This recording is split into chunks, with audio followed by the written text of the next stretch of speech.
तो हम उत्सर्जन के बारे में पढ़ रहे थे, ठीक है ना। तो उत्सर्जन क्या होता है ना, शरीर के द्वारा उपापाच्य क्रियाओं के उपरांत जो अपशिष्ट पदार्थ होते हैं उनको शरीर से बाहर त्यागने की क्रिया ही उत्सर्जन कहलाती है, ठीक है ना।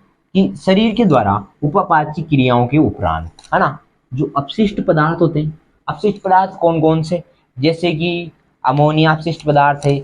आप ऑक्सीजन ग्रहण करते हैं तो ऑक्सीजन के बाद आपके शरीर में CO2 का निर्माण होता है, उसे आप CO2 के रूप में बाहर छोड़ देते हैं, उसे पौधे ग्रहण कर लेते हैं, ठीक है। तो ये क्या है, CO2 एक उत्सर्गी पदार्थ है ना।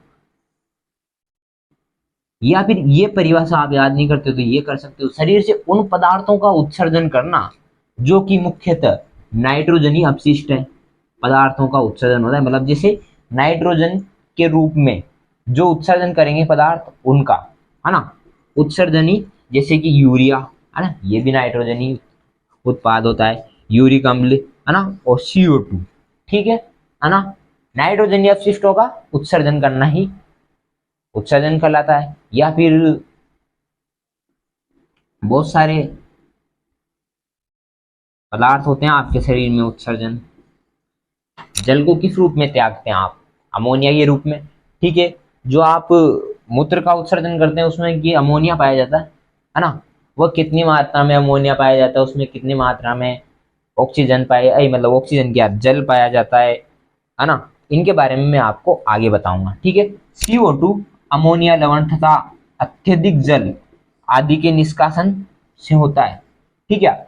जो अमोनिया होता है इसके उत्सर्जन के लिए आपको सबसे ज्यादा किसकी आवश्यकता होगी, अगर आप ज्यादा पानी पिएंगे तो आप ज्यादा मूत्र का उत्सर्जन करेंगे, ठीक है, जिसमें अमोनिया की मात्रा पाई जाती है, यूरिन की मात्रा, मतलब यूरिया की, जैसे यूरिन वगैरह की मात्रा भी होती है उसमें। उत्सर्जी पदार्थों के आधार पर जंतुओं को 3 भागों में बांटा गया है। अब जो उत्सर्जी पदार्थ होते हैं उसके आधार पर जंतुओं को 3 भागों में बांटा जाता है। कौन कौन से 3 भाग होते हैं, है ना, जल की उत्सर्जी पदार्थ, पहले तो उत्सर्जी पदार्थ कौन कौन से, जैसे कि अमोनिया है। अमोनिया का उत्सर्जन करने के लिए आपको बहुत ज्यादा मात्रा में जल की आवश्यकता होती है, ठीक है। और जो यूरिया होता है इसका उत्सर्जन करने के लिए आपको अमोनिया से कम जल की आवश्यकता होती है। जिस प्रकार आप अमोनिया का उत्सर्जन करते हैं तो उसके लिए तो आपको बहुत ज्यादा जल की आवश्यकता होगी, है ना, और यूरिया का उत्सर्जन करेंगे तो अमोनिया से कम जल की आवश्यकता होगी, है ना। 3 प्रकार के जंतु होते हैं, एक तो अमोनोटेलिक, एक यूरियोटोलिक और यूरियोकेटेलिक, ठीक है।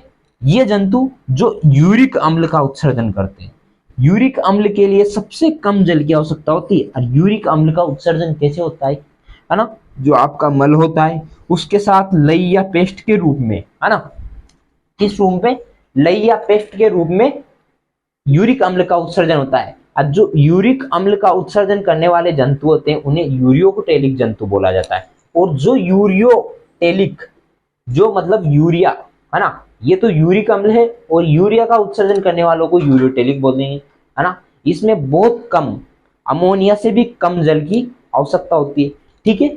एककृत, जो उपापाच्य क्रियाओं के दौरान अमोनिया को यूरिया में बदल देता है, ठीक है।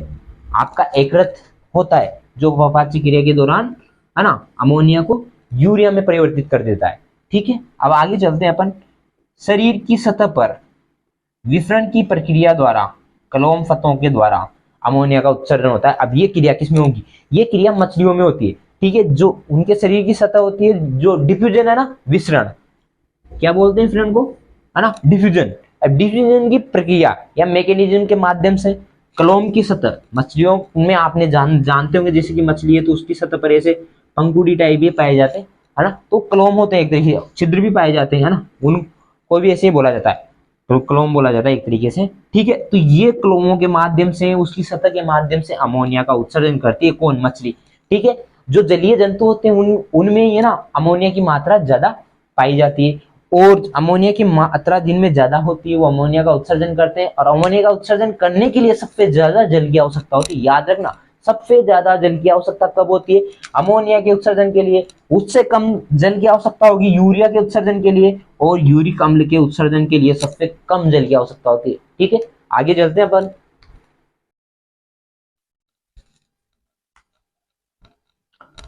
तो अपन उत्सर्जन के बारे में पढ़ रहे थे, तो उत्सर्जन के तरीके के बारे में जान लेते हैं। उत्सर्जन का तरीका होता क्या है, किसे कहते हैं उत्सर्जन।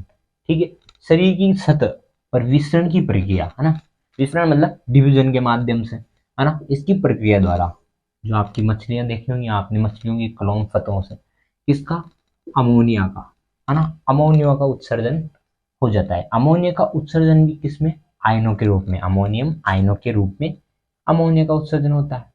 ये क्रिया उत्सर्जन कहलाती है, या फिर मछली में उत्सर्जन करने का तरीका है ये। ठीक है ना। और जो आपको पता है, मैंने आपके शरीर के उत्सर्गी अंगों के बारे में बताया था, उत्सर्जन की परिभाषा भी बताई थी कि जो शरीर में उपपाच्य क्रियाओं के दौरान जो अपशिष्ट पदार्थ बचते हैं और जो गैसें बचती है, जैसे कि ऑक्सीजन ग्रहण करने के बाद में CO2 बचती है ना, तो CO2 का बाहर उत्सर्जन कर दिया जाता है। ठीक है, ये क्रिया गैसीय विनिमय के माध्यम से होती है।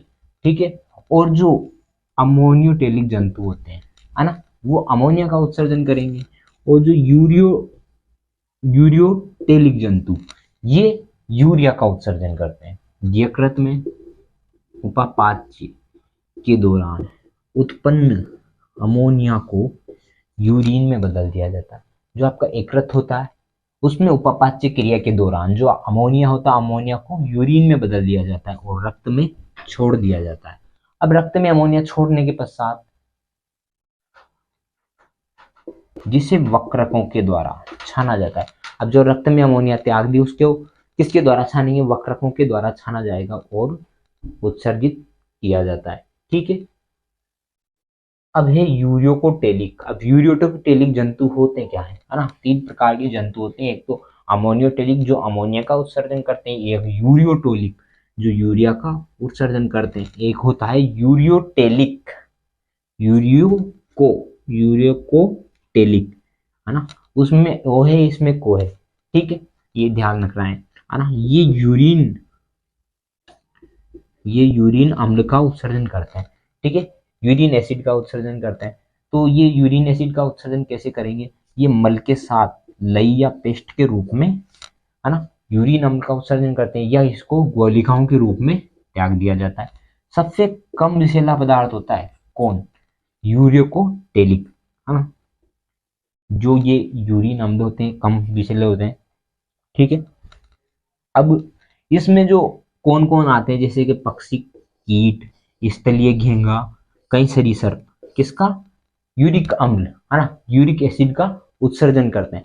अब इसके पश्चात चलते हैं अपन आगे कि भाई ये तो सबसे कम विषैला है, और यूरियोटेलिक होता है जो अमोनिया से कम विषैला होता है। ठीक है, अमोनिया सबसे विषैला पदार्थ होता है किसमें है ना, उत्सर्जन की प्रक्रिया में जो ये अम्ल उत्सर्जी हो रहे हैं, उत्सर्जी पदार्थ हो रहा है, तो इनमें सबसे विषैला कौन सा पदार्थ है, अमोनिया है ना। अमोनियोटेलिक जंतु ही सबसे विषैले होते हैं है ना, अमोनिया का उत्सर्जन करते हैं क्योंकि।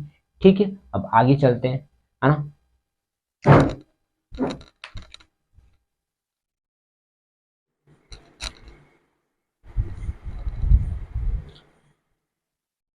तो अब जंतुओं के उत्सर्जी अंग देख लेते हैं कि उत्सर्जी अंग कौन कौन से होते हैं है ना। प्रोनेफ्रेडिया, ठीक है, ज्वाला कोशिकाएं। ठीक है, इसे जो प्रोनेफ्रेडिया होता है इसे आप बोलते हैं ज्वाला कोशिकाएं है ना। ये भी क्या है, उत्सर्जी अंग के। अब ये किसमें उत्सर्जी अंग है, ठीक है, प्लेहमेंथीज है ना, रोटीपर्स और सिलिकोपोटेड्स, एम्पियोक्सस, कुछ एनिलिडास। जो एनिलिडासन के प्राणी है ना उनमें पाई जाती है ज्वाला कोशिकाएं। ठीक है ना, तो ये उत्सर्जी अंग है। और नेफ्रीडिया है, ये भी उत्सर्जी अंग है। ये किसमें, एनिलिडस केचुए में पाया जाता है। ठीक है, किसमें पाया जाएगा, ये केचुए में पाया जाता है। आगे चलते कि जो मेल पी नलिकाएं हैं, आपको पता है ये भी उत्सर्जी अंग होंगी, तभी तो इसमें लिखा हुआ है ना। अधिकांश कीट में पाई जाती है। कीट कौन कौन से, जैसे कि कॉकरोच होता है, आपने सभी ने देखा और रोज इधर उधर घूमता रहता है घर पे भी है ना, तो इसमें मेलपी की नलिकाएं पाई जाती है, उनके माध्यम से ये उत्सर्जन का कार्य करता है। ठीक है, हरित ग्रंथियां या एड्रिनल ग्रंथियां है ना, ये क्रिस्टिशियंस है ना, झींगा मछली देखी, झींगा मछली सुना, नाम तो सुना होगा। ठीक है, ये उसका उत्सर्जी अंग है। और वक्रक, अपन में जो पिंडी वक्रक है ना। जो ये वक्रक है ये सभी केशरों प्राणी है, उन प्राणियों में पाया जाता है, ये भी उत्सर्जी अंग है ना। जो आपका नेफ्रेडिया है ये प्राफरण व नियमन से संबंधित है, इसमें प्राफरण की क्रिया होगी, है ना, नियमन गैसों का नियमन होता है ना, वो क्रिया होगी, उसके पश्चात उत्सर्जन का कार्य होता है। ठीक है, ये सब उत्सर्जी अंग है। और मनुष्य में, जंतुओं में उत्सर्जी अंगों के बारे में मैं बता दूंगा आपको। जैसे कि उत्सर्जी अंगों में एक जोड़ी वक्रक, एक जोड़ी, है ना, ध्रुवाहिनी, है ना, बहुत सारी चीजें हैं, वो आगे जाके मैं अच्छे से समझाऊंगा आपको, तब तक आप इसको देखिए।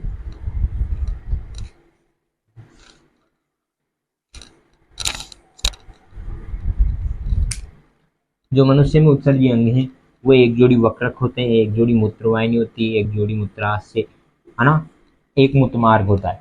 ठीक है, ये मनुष्य के उत्सर्जी अंग है। और मनुष्य के अलग और प्रकार के उत्सर्जी अंग भी हो सकते हैं, जैसे कि आपने देखा होगा कि आपको गर्मियों में अधिकतर पसीना आता है तो आपकी त्वचा किसका उत्सर्जन करती है, पसीने का उत्सर्जन करती है, तो आपकी त्वचा भी उत्सर्जी अंगों में आती है। ठीक है, ऐसी बहुत सारी क्रियाएं हैं शरीर में होती है जो गैसीय विनिमय का माध्यम से, जैसे आप श्वसन की क्रिया करते हैं, उसमें श्वसन की क्रिया में भी O2 ग्रहण करते हैं, CO2 छोड़ते हैं, ये भी उत्सर्जन की क्रिया एक तरह से, ये भी उत्सर्जी अंगों के इसके अंतर्गत आ जाते हैं। ठीक है, इसको आगे अच्छे से पढ़ेंगे अपन, अगली क्लास में जानेंगे अपन वक्रकों की स्थिति व वक्रकों की संरचना का अध्ययन। ठीक है, इसमें मैं आपको किडनी, वक्रक, है ना, इनके बारे में आगे बहुत अच्छे तरीके से डिटेल में एक एक चीज एक्सप्लेन करूंगा अच्छे तरीके से। तब तक के लिए जय श्री कृष्णा, है ना। और क्लास को ज़्यादा से ज़्यादा लाइक करें, सब्सक्राइब करें। ठीक है।